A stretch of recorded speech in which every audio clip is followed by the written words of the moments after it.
Hi, ladies and gentlemen, Eddie Marcus here. This is a Sunday morning or midday probably, and I'm here doing what I usually do, and that's contemplate reality, look for truth, inspiration, and a moment to sit down and bring to you what I got.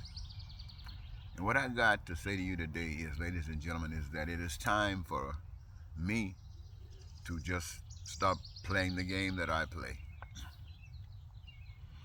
Every day I bring messages to you, sometimes two or three messages. And I post them because they introduce so much clarity to me that I'm hoping that will reach you to some degree. And I make those posts, and when I go back, I see maybe two or three, maybe even 12 or 15 people might have viewed them. Some have existed for years and still maybe don't have more than 3 views. Be that as it may, I've still done what I have been given to do. And I think about this, ladies and gentlemen, because it's so real to me in the reality that life is wonderful, can be wonderful. But we here as human beings in most of the earth that I have had some kind of exposure by just being there, reading, or observing some video or whatever, this is crap. And I can deal with the crap if you want to deal with the crap. What I can't deal with is the pain, the suffering that others have to go through. When I know that they go through it because they do not know any better. And the reason they don't know any better is because they're caught up in the hell. And so for some strange reason, there's enough love outside of this hell to touch individuals within this hell to draw them to a point that they might be used as lamps. The song, This Little Light of Mine, to be that in the midst of this hell, knowing that it is a commitment to life, and that means a commitment to death. That means that every human being on the face of the earth is going to die for something. But these die for love. These die for God. These die for righteousness. They don't die from lying and cheating and stealing and crime and violence and hatred and racism. They don't die for being in wars trying to take over somebody else's stuff. They don't die from sicknesses and diseases. They stand up for what is righteous in hell, and their death is chosen. And what does that mean? That means they have chosen, thy will be done on earth as it is in heaven. And so I say that to you, ladies and gentlemen, because it reminds me of how much of a waste of time. I'm going to stop doing these videos all the time. I might do one a week or one every 2 weeks. But I'm going to leave you with this. As a minister, you asked me to take your prayers, to take your requests to God. And I did that. And God did not respond to you as you wanted God to respond. And so you would come back and I would go back. Only this time I asked God, what's the problem? Why the responses? And I got the answer to tell you that God is not doing for you what God has empowered you to do for yourselves. When you do for yourselves what God has empowered you to do, you are honoring God, you are respecting God, you are glorifying God. On your knees praying, asking God to do something for you is dishonoring God, because then you are allowing the enemy to trick you to do something for you, to make you think that choosing their way is the right way. And this is where you find yourself believing that you have a connection with God because you've been tricked. And you're willing to plant a seed of $1,000 to help this guy who's tricking you live in a mansion while you're still on your knees hoping that something comes through for you. Being misled. And so you're not being freed, you're taken deeper into a form of bondage. And so that little light that stands and comes to you and say that if you want peace on earth, there's a way to get peace on earth. Don't be praying for peace. Make peace. If there's poverty on earth, don't be praying for make things better. Make things better. If there's suffering, lack of health care, lack of education, don't be praying. Change what is causing the problems and make it right. I'm listening to the congressmen and I'm listening to your politicians in Washington, and every last word I'm playing for the devil. I want to tell you, got a group of people that's playing so hard for the devil, it's a crying shame. And even those that you think are not playing for the devil are playing for the devil, because the game is the devil's game. The games of systems utilized on the face of the earth are games of devils. Games of devils, ladies and gentlemen. And every last one of them. One end result, regardless of what all the other stuff is pain and suffering and poverty and crime and violence. You got a man over in Russia that has authorized himself to put so much fear in others that he can utilize the military armaments and go and blow up other people, old and young, and buildings and their way of life, just destroying it because that devil in him says, I can do it and there's no power on the face of the earth big enough to stop me. And the guy who wants to be president of the United States says, that's power, that's bold, that's meanness. That's what he wants to do to you, the American people. And so many of you are just welcoming it. Welcoming it. And whatever you can do to cause pain and suffering to others, you're doing it because it means you got power. And so you want to take whatever rights that you know that people of color and black people have, you just want to throw it aside. And when you couldn't throw it aside because they try to act with some civility, you want to stack the courts now, who will go in there and practice all that hatred and racist stuff that you've been practicing ever since you've been a nation. They want to bring it back to being. I feel so sad for Miss Jackson, the new member of the Supreme Court, the sister, the black sister, spent her whole life doing what she was supposed to do, striving for the day that she can be a part of this dynasty that makes America great, that moves America positive.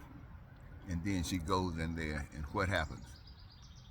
Now they got the big picture taken. She's standing up with everybody else with a fake smile on her face. I know she's crying inside her heart, knowing that she's been put in a situation like this. Well, she's there now, so she'll always speak to do the things that's right. But she knows, with a stacked court, it doesn't mean anything. It's just words.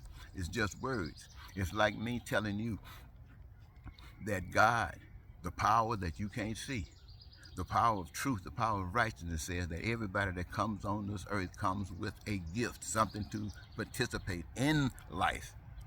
That when the time comes, they grow to the point where they have to engage themselves.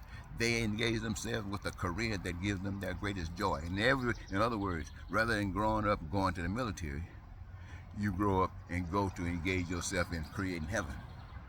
You got a career that you love, and you participate, and you create everything that you've already created, and much, much, much more beside as time goes on. Why? So that heaven can be glorified even more. Not to kill people, not to say people are not important, because you're always important. And when you're not important, then you'll stop having babies for a while, and you'll die out, and then you'll start having babies again. All of that is already scheduled, ladies and gentlemen. But I want to tell you, you got a job, and every human being should make sure that every person that is at that age and ready, that the human race should guarantee that everybody got a job. You might not want to guarantee that everybody go to the military, but you guarantee that everybody got a job. Why? So you don't have to feed them. So they are protecting themselves by engaging themselves in the process. And so all of the things that's done is available to all of the people whenever they desire, need, or want. You freed that. You are free. You can laugh. You can party. You're not at odds with anybody. And I tell you this, and you go over there talking about Republican views and Trump and what you for, and the churches over there talking about you, and the Supreme Court, big liars, big perjurers, and I'm telling you this, I know you gonna go right on doing what you're supposed to do. Why? Because you don't know. You just, this stuff I'm saying you right now is just confusing you more. But me, I know better. So what I am supposed to do is not just say these things to you, but it's time that I confront the system. Now, I was telling you about some stuff that, you know how people are when you live in these communities, right? They want the community to be polished. That's why they want to say they keep black people out in the neighborhood, because they've always kept black people at a level of economic status that you always not going to have enough to live up to the kind of standards that white folks live up to. So when you move out in the suburbs with the white people got that kind of stuff that allows them to have their houses and lawns and stuff manicured. You come out there, you still didn't get any more money than you had the first time. You only got out there because some laws changed. And that's why white folks don't want these laws changed, because it allows you to act like you were moving on up.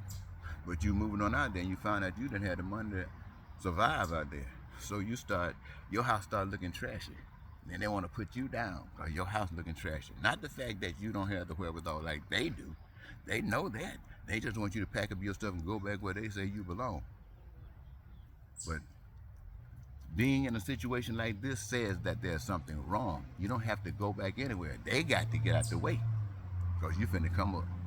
And what you do is you stand up against that stuff. I guess work that needs to be done in my yard on some cars. And you know you don't want cars in your yard, even in the ghetto. But I don't have money to take and pay these other guys to fix it. So I got to do the work. I don't want to fix it.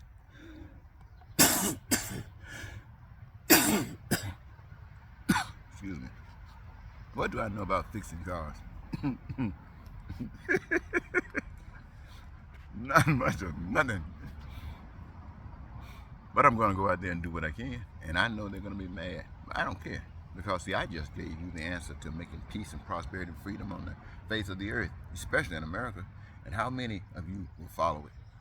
As far as I know, there's only one person that is advocating and committing his life that thy will be done on earth as it is in heaven, is me. But I'm not a fool enough to believe that I'm the only one. I know there are others, but I am the only one that I know of, and that's almost just as bad. But I got to die, so I would rather, for my headstone, to read, he died for the love of God and God's people. Hey, that's good enough. We can beat cancer. We can beat that. We can beat the strokes and stuff. We can beat the bullets. Or should we say we might need the bullets in order to prove that we love. Anyway, ladies and gentlemen, I think you might have gotten what I am trying to say, and I think I might have been able to say it. One other thing, when I close this video, you won't be hearing from me anymore within a week. I know they're going to be talking all kind of crazy stuff about Trump and the Republicans and the Democrats and who's going to jail and people laughing and all that kind of stuff, but it's all a response to hell. It has nothing to do with heaven. Yes, the Democrats offer much better plans in this American life than the Republicans, but even the Democratic plan is a plan of hell. So, if I don't come back on, until next time, Eddie Marcus say goodbye for now. Yeah, ladies and gentlemen, there is one other thing I'd like to add before I close. It is the responsibility of the parents to correct and guide their children. It is the responsibility of government to protect and guide adults, parents, according to the rules and regulations that they themselves have established as a mode of conduct for them. And when that goes awry, it is the responsibility of morality to teach government that which is proper. And so, just because morality comes from a source that's supposed to be invisible, that is expressed in individuals, that's made real so the eye can see, then one could obstruct that and throw in a different picture. But the evidence of its existence is the pain and suffering that we endure. And so, ladies and gentlemen, remember this: wherever you are, whatever you're trying to do, as long as there's pain and suffering around, your job is undone. Don't forget it. Poverty, crime and violence, hatred and racism is an indication that your job is well from being complete. Thank you.